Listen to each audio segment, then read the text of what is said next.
Rex team is very like accommodating and very friendly, and I found out I really enjoyed teaching. I enjoyed sharing things about things that I know about and helping other people understand things.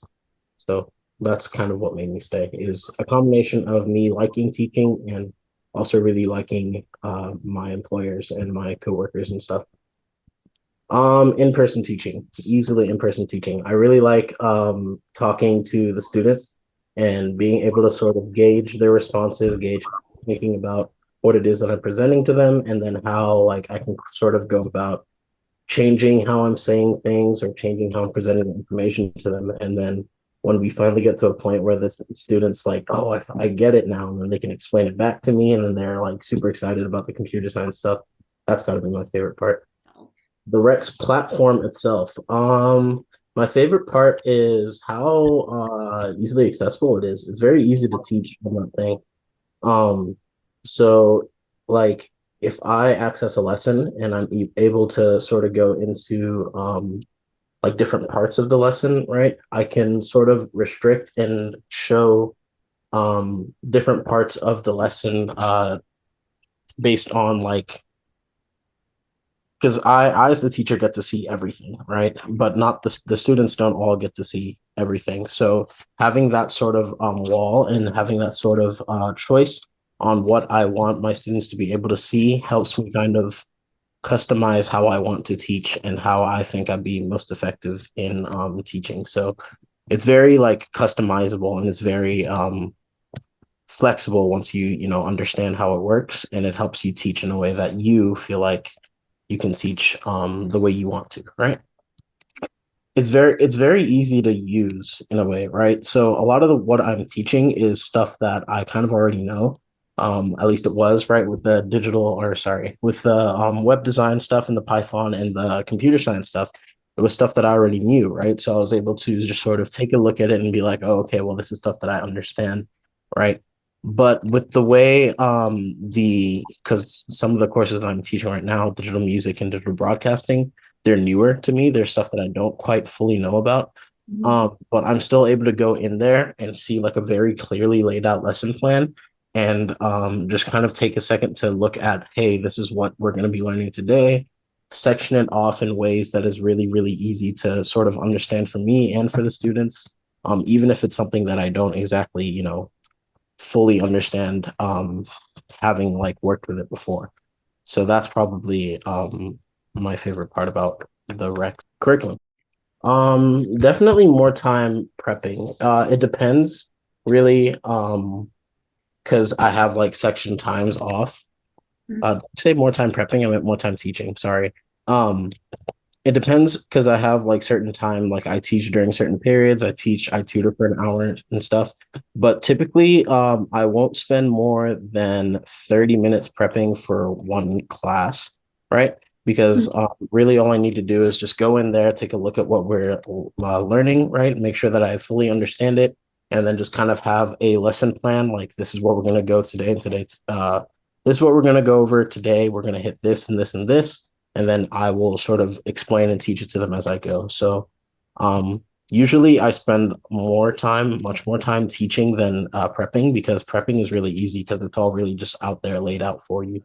So there were multiple times when teaching tutoring, especially where especially in those one-on-one situations where you will bring up an idea that will be a little bit difficult to understand, but then after workshopping it and kind of going through it with a student for a few minutes, uh or a couple minutes at a time, right? We get to a point where we do understand it, right? And it's a really nice feeling. For example, I'm teaching a student right now in Python, and we got to a point in Python where we started talking about logical statements in Python, right? So it's just like a different way of writing the code in Python. And he didn't quite understand it at the time, right? So we kind of got into a little bit of a roadblock where I gave various examples.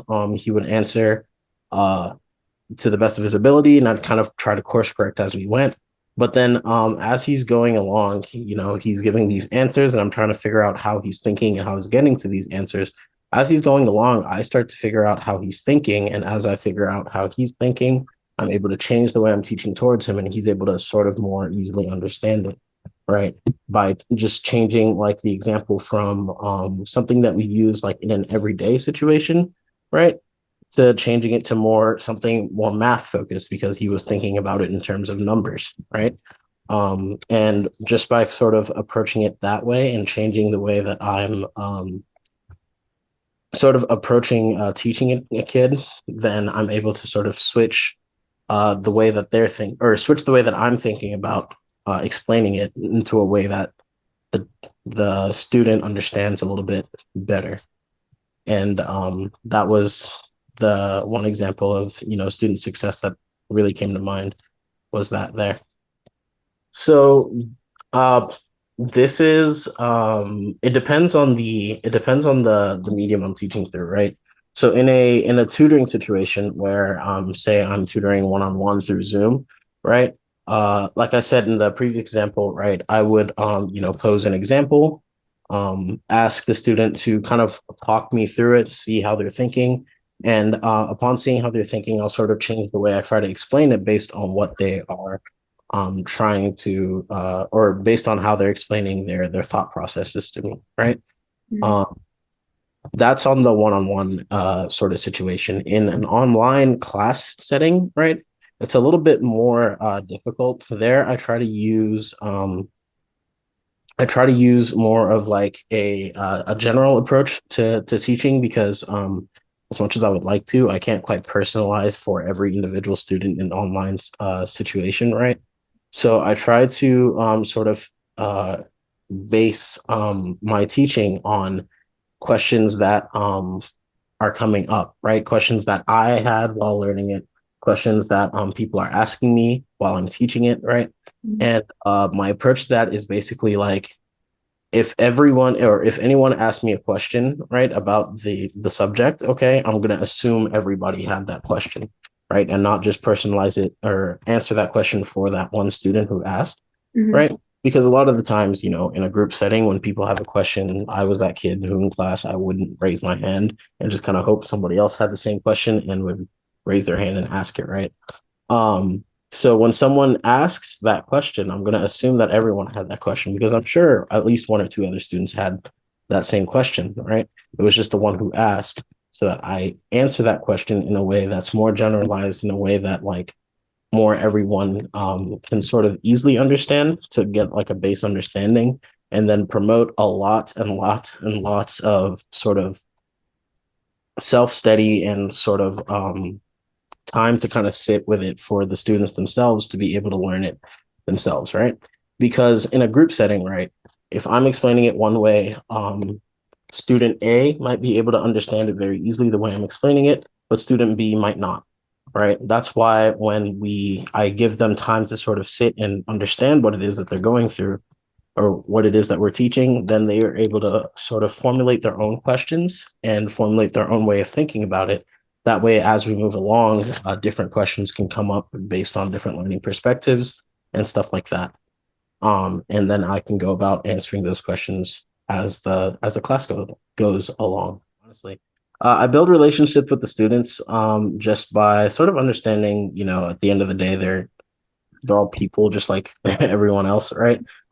So people are gonna end up making mistakes, and just being nice when things don't, go uh necessarily correctly, right? Mhm. So for example, being a teacher, right? Especially when okay, let me rephrase that. Being a student and having a teacher, right? That teacher is in somewhat of an authoritative position, right? And that can be a bit intimidating, right? So instead of like being like this big bad teacher who's gonna get mad at you for making like one little mistake, right?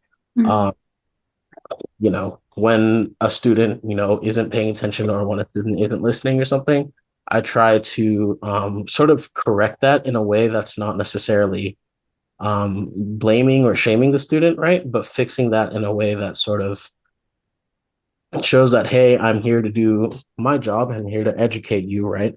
And I expect you to listen, if not for you, but like for your classmate, right? For example, the other day I was teaching online, and one of the kids booted up a game on their phone that I recognized. It was some Clash of Clans game, and I they booted it up while their microphone was on, and I heard the little noise, and I was like, who's playing Clash of Clans or whatever right now?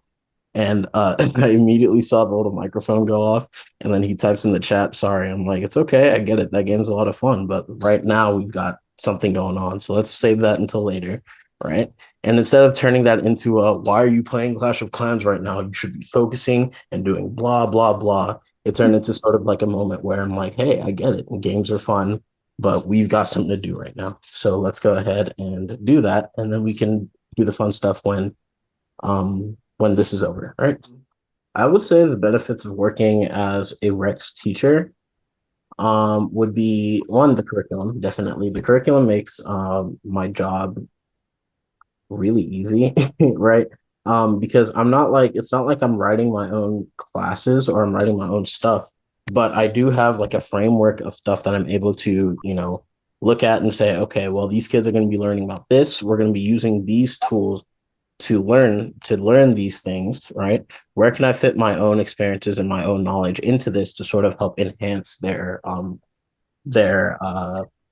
learning, right? Which is where the customizability, yeah, that's a word, I think. The customizability of the actual TLP, right? The learning platform comes in very handy, because then I'm able to sort of personalize it in a way that makes it easy for me to teach, makes it easy for me to include my own personal um, sort of knowledge and transmit that to the students in a way that sort of fits my teaching style and my talking style and stuff like that. So I would say the major benefit of being a Rex teacher is the flexibility of being able to teach in a way that I really want to teach, that still fits the course and curriculum and still is able to educate the students, or at least attempt to educate the students in an efficient and well done way. Computer science is important to learn because it can be applied to almost anything. Um, no, just about everything now, actually. There there's never a shortage of people in need of people who know how to work with computers and work with code and understand how software works and stuff like that, because it has now become such an integrated part of our life, like our day-to-day lives, that you can get a job from just basic IT and like web development all the way to like super super complicated, like high-end cybersecurity for like NASA and the US government and stuff like that. And the thing is, like, that spectrum that I just mentioned, right? Everybody, not everybody, but every business pretty much has a website. And like NASA and US government is like top of the line, like security constantly. You need to be super on top of your game to be able to do that, right? But everything in between is all also computer science, right? And that's the main reason why I would say like people need to start at least having a basic understanding of computer science, because it includes and is it includes and is relevant to a lot of what we do like nowadays. I can't think of any business or any anything at all that like profits monetarily, or even not for nonprofit, that can't benefit from having a bit of understanding of how software works and how computers works, right? There's so many instances where you can apply yourself and your knowledge to a business or a nonprofit or really anything where technology and software can really either streamline the process or in most cases make it even better, which is why I think it's important to understand even just a little bit how software works and how computer science works and how all of that is sort of affecting our lives, right? I hear a lot of the time that they're excited to get into it, right? And part of that is because inherently computer science can be a lot of fun at the levels that I was teaching in person, right? So like the summer camps that I was teaching are a little bit lower level, so we get them doing like some more fun stuff that are still introducing computer science principles to them, right? But even at the higher level, when we were doing the when I was teaching the computer science one course at the high school, right? I would hear from my proxy teacher who was in the class with the students while I was teaching, just making sure they behaved and stuff. I'd hear in the class that they were excited. They were, going off talking to each other about the projects that they were making and stuff like that. And that a lot of the time they were even a little bit too excited trying to do stuff on their own, right? That wasn't necessarily related to the lesson, which if a student's going to go off and do something on their own, I'd rather it be from like being excited about the source material and trying to kind of mess around with what we're doing as opposed to them being so bored out of their mind that they're on their phones and stuff. Even though that does occasionally happen, most of what I hear is that students are kind of excited to get into computer science stuff that we teach through the Rex curriculum.